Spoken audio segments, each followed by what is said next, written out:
Pourquoi 2024 est une année décisive pour l'hydrogène en France ? La réponse dans Industrie du futur, le podcast qui rassemble celles et ceux qui s'engagent dans la transformation de l'industrie. L'utilisation de l'hydrogène est en constante évolution, un sujet transverse qui concerne le transport, le digital ou encore la distribution d'énergie.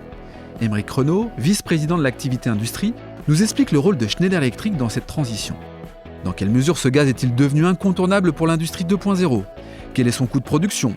Et pourquoi l'hydrogène est-il une chance pour la souveraineté européenne ? Aymeric nous partage l'exemple d'Arcelor, engagé dans la transformation de l'industrie française, notamment par la fabrication d'acier décarboné. Industrie du futur, un format proposé par Schneider Electric. Bonjour Aymeric. Bonjour Laurent. Bon Aymeric, je suis ravi de t'accueillir ici à la 7e édition du salon Evolution à Paris. Alors, l'événement leader de l'hydrogène. Et ça tombe bien, tu es vice-président industriel Automation and End User. Et je voulais qu'on parle avec toi de ce sujet qui, pour 2024, est assez stratégique pour la France, pour l'Europe, qui est l'hydrogène. Peut-être, pour commencer, nous dire pourquoi Schneider Electric s'intéresse à l'hydrogène. Alors, l'hydrogène, déjà en premier lieu, c'est pas nouveau chez Schneider Electric. On a accompagné cette filière depuis de nombreuses années. Ce qui est plutôt nouveau, c'est la notion d'hydrogène vert, à savoir donc la production d'hydrogène à partir d'électricité décarbonée. Et donc l'hydrogène a un rôle extrêmement important à jouer dans le cadre de la décarbonation. Et donc Schneider Electric est un des acteurs clés dans le domaine. Et donc ça devient une technologie qui est extrêmement importante pour aider nos clients à décarboner leurs opérations.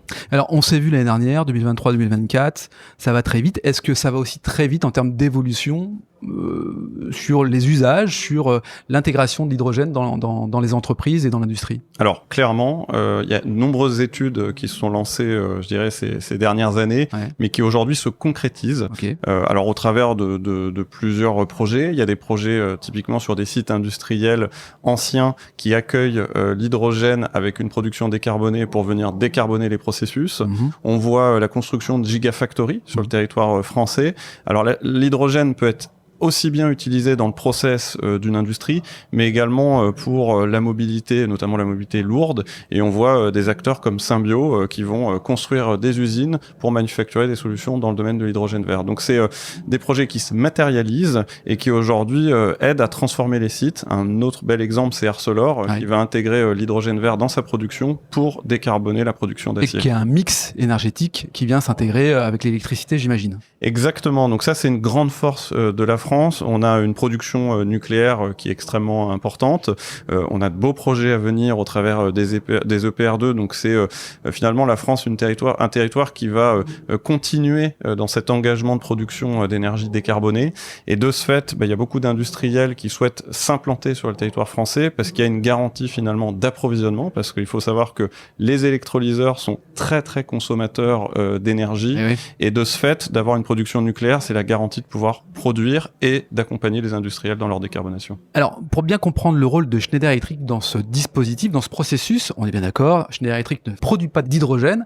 En revanche, est-ce que tu peux nous éclairer sur quel rôle joue dans la production Schneider Electric au regard de cette énergie ? Voilà, alors on a un accompagnement global de cette filière. Ça part très en amont, notamment avec aujourd'hui le portefeuille de solutions Aveva. D'un point de vue software, on a la capacité à faire un jumeau numérique d'unité de production. Donc on va pouvoir simuler l'unité de production, on va pouvoir faire le training des utilisateurs et on va pouvoir, au travers de ce jumeau numérique, dans la phase de conception de l'usine, amener tout le savoir-faire de Schneider en termes d'automatisme, de distribution d'énergie, notamment en intégrant des solutions comme le SMR7 sans SF6, donc qui va contribuer à décarboner la production de valeur globale. Et ensuite, évidemment, le suivi dans le temps, parce que ces unités de production qui vont vivre sur des dizaines d'années. Et là, on a ce savoir-faire dans l'accompagnement des clients d'un point de vue service, donc la maintenance, l'upgrade des systèmes, mais également la cybersécurité, puisque on est sur des infrastructures critiques. Tout s'embrique finalement. Exactement, que ça soit du logiciel, que ça soit des équipements et je dirais de la matière grise en termes de services et de support auprès de ses clients. Alors on peut le rappeler, les possibilités de décarbonation pour l'hydrogène, ça concerne l'industrie, la mobilité lourde, aussi le marché de l'artisanat avec ces camionnettes qu'on peut voir partout à droite à gauche et qui vont venir s'équiper finalement de cette énergie. En revanche, on a un sujet sur le coût de l'hydrogène vert, un coût de production désavantageux pour les industries, les industriels. On est plutôt niveau de 2,2 à 8,2 euros par kilo contre 1,5 pour l'hydrogène gris. Ça, c'est une estimation de l'Agence internationale de l'énergie, l'IEA. Comment on arrive finalement à avoir des coûts qui se rapprochent de cet hydrogène gris ? Alors, il y a plusieurs points. Il y a un sujet déjà de massification. Aujourd'hui, dans les technologies, on est encore dans le démarrage de production de gigafactory, de déploiement qui n'est pas encore un déploiement à l'échelle. Ouais. Donc, qui va amener évidemment un lot d'économies. Il y a un deuxième sujet, il est réglementaire. La tonne carbone est de plus en plus importante. Il faut voir que ces industriels qui ont recours à un hydrogène gris vont être de plus en plus taxés. Okay. Et ça va amener effectivement une différenciation en termes d'équilibre économique. Puis après, il y a un engagement clair de l'État d'accompagner cette filière avec l'accès à une énergie, je dirais, un tarif avantageux. Et là, la production nucléaire peut contribuer à cette promesse pour accompagner le développement de l'hydrogène vert dans un premier temps. Donc, on va évoluer évidemment sur un marché aujourd'hui où la feuille de route n'est pas complètement écrite, mais il y aura forcément du réglementaire, une logique de taxation et ce passage à l'échelle qui amènera des économies. Oui, et puis le passage à l'échelle, j'imagine que c'est la filière européenne qui se met en mouvement. On le voit aujourd'hui, Schneider Electric a 2 usines, je crois, de Gigafactory, et il est prévu 2 usines de plus tellement la demande est forte et la transformation va s'effectuer. C'est 120 milliards d'investissements en Europe. Donc on peut dire que au fond, ce projet européen va servir l'Europe et va nous permettre d'avoir une autonomie énergétique. Alors, il y a une vraie volonté de l'Europe d'être leader dans le domaine de la production d'hydrogène. On a vu dans les technologies dans le passé, que ça soit le solaire ou je dirais les fabricants de batteries, on avait pris un énorme retard dans la concrétisation de ce type d'industrie. On le rattrape doucement dans le domaine du véhicule électrique. Par contre, dans les électrolyseurs, il y a vraiment une page à écrire où l'Europe peut être leader d'opinion dans le domaine. Donc oui, en effet, beaucoup d'États se mobilisent et investissent massivement pour le développement de cette filière. Et donc Schneider souhaite accompagner cet élan parce qu'il y a un vrai besoin d'hydrogène vert pour décarboner les processus industriels. Aymeric, quand on parle d'industrie verte, qu'est-ce que ça signifie finalement pour l'hydrogène en France et en Europe ?